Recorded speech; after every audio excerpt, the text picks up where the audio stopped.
وإلى عاد أخاهم هودا قال يا قوم اعبدوا الله ما لكم من إله غيره إن أنتم إلا مفترون يا قوم لا أسألكم عليه أجرا إن أجري إلا على الذي فطرني أفلا تعقلون ويا قوم استغفروا ربكم ثم توبوا إليه يرسل السماء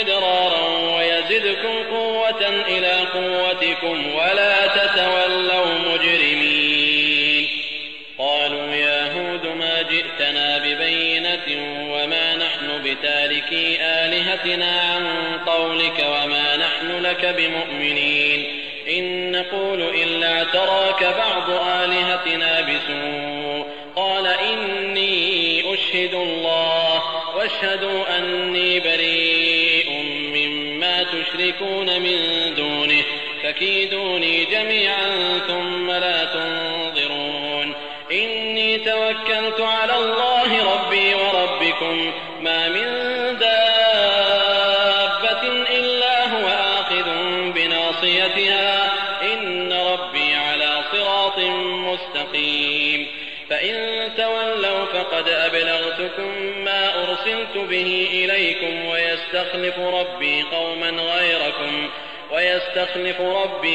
غيركم ولا تضرونه شيئا إن ربي على كل شيء حفيظ ولما جاء أمرنا نجينا هودا والذين آمنوا معه برحمة منا ونجيناهم من عذاب غليظ وتلك عاد جحدوا بآيات ربهم وعصوا رسله واتبعوا أمر كل جبار عنيد وأتبعوا في هذه الدنيا لعنة ويوم القيامة ألا إن عادا كفروا ربهم ألا بعدا لعاد قوم هود. आणि आदकडे त्यांचे भाऊ हुद यांना पाठवलं. हुद यांनी फरमावलं, हे माझ्या बिरादरीच्या लोकांनो, अल्लाहची गुलामी कबूल करा. याच्याखेरीज तुमचा कोणीही ईश नाही. तुम्ही खरा मार्ग सोडून मनानं रचलेल्या मार्गावर चालू लागला. हे माझ्या बिरादरीच्या लोकांनो, मी हा संदेश पोहोचवल्याबद्दल तुमच्याकडून कसल्याही मोबदल्याची आशा राखत नाही. माझ्या मेहनतीचा मोबदला तर त्या स्वामीकडे आहे ज्यानं मला निर्माण केलं आहे. काय तुम्हाला अक्कल नाही की इतक्या स्पष्ट गोष्टी तुमच्या ध्यानी येत नाहीत? हे माझ्या जमातीच्या लोकांनो, आपल्या पालनकर्त्याकडून आपले अपराध माफ करून घ्या. मग तौबा करून त्याचेच होऊन राहा, तर तो तुमच्यावर आकाशातून खूप चांगला पाऊस पाडेल आणि आज जी तुमची ताकद आहे त्यात फार जास्त प्रगती देऊन तुमची ताकद तो आणखी वाढवेल. आणि तुम्ही अपराधी बनून माझ्या कथनापासून तोंड फिरवणं सोडा. जमातीचे लोक उत्तर देताना म्हणाले, अय हुद, आमच्या समोर तुम्ही एखादा पुरावा आणला नाहीत आणि आम्ही तुमच्या सांगण्यावरून आपल्या उपास्यांना सोडणार नाही. आम्ही तुमचं म्हणणं ऐकणार नाही.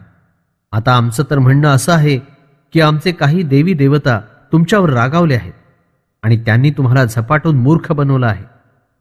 तेव्हा हुद यांनी उत्तर दिलं की मी तर आपल्या बोलवण्यावर अल्लाहची साक्ष सादर करतो आणि तुम्ही सुद्धा साक्षी राहा की मी तुमच्या मुश्रिक समाजापासून विरोध करण्याचा ऐलान करतो. अल्लाहच्या शिवाय तुमच्याजवळ जे काही असतील त्या सर्वांना एकत्र करून मला सूचना न देता अचानक माझ्यावर हल्ला चढवा, तरीही तुम्ही माझं काहीही बिघडवू शकणार नाही. मी अल्लाहवर भरोसा केला आहे, जो माझाही रब पालन करता आहे आणि तुमचा देखील रब आहे. प्रत्येक सजीवाची शेंडी कपाळ अल्लाहच्या पकडीत आहे आणि जाणून घ्या की जो माझ्या पालनकर्त्याला प्राप्त करू इच्छितो त्याला सरळ मार्गावर चालावं लागेल. पण तरीही तुम्ही मानत नसाल तर मी ते सर्व संदेश तुमच्यापर्यंत पोहोचवले ज्यांच्यासह मला तुमच्याकडे पाठवलं गेलं होतं.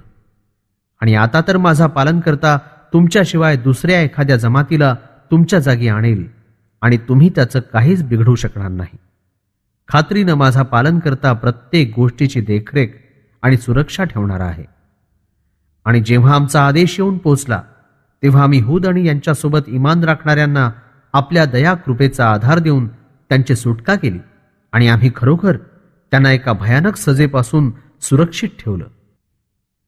हे आद जनसमूहाचे लोक होते जे आपल्या पालनकर्त्याच्या निशाण्यांचे विरोधक बनले आणि त्याच्या पैगंबराचं म्हणणं ऐकलं नाही आणि जबरदस्ती करणाऱ्या प्रत्येक जिद्दीच्या मागे चालणं चांगलं समजले. आणि या जगातही धिक्काराचा मारा यांच्यावर होत राहिला आणि कयामतीच्या दिवशीही त्यांचा धिक्कारच होईल. चांगलं ऐकून घ्या की हे आद समाजाचे लोक जे हूदच्या बिरादरीचे होते, ज्यांनी आपल्या पालनकर्त्याचा इन्कार केला, त्यांना अल्लाहच्या कृपेपासून दूर फेकलं गेलं.